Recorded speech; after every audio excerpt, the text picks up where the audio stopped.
तळा तालुक्यातील मौजे बेलघरमध्ये माजी जिल्हा परिषद समाज कल्याण सभापती गीता जाधव यांच्या हस्ते गार्डन आणि सेल्फी पॉइंटचं उद्घाटन करण्यात आले।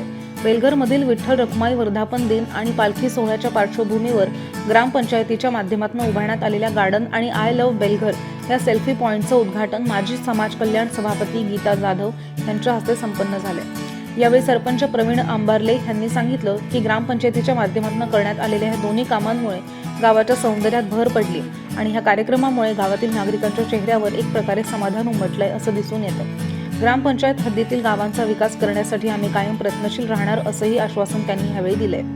यावेळी ॲडव्होकेट उत्तम जाधव, किशोर शिंदे, परशुराम कदम, सदस्य अजय सावंत, रश्मी आंबारले, सुभाष खिडबिडे, ग्रामविकास अधिकारी राजेश खैरे यांच्यासह बेलघर ग्रामस्थ आणि मुंबईकर महिला मंडळ पंचक्रोशीतील नागरिकही मोठ्या संख्येने उपस्थित होते।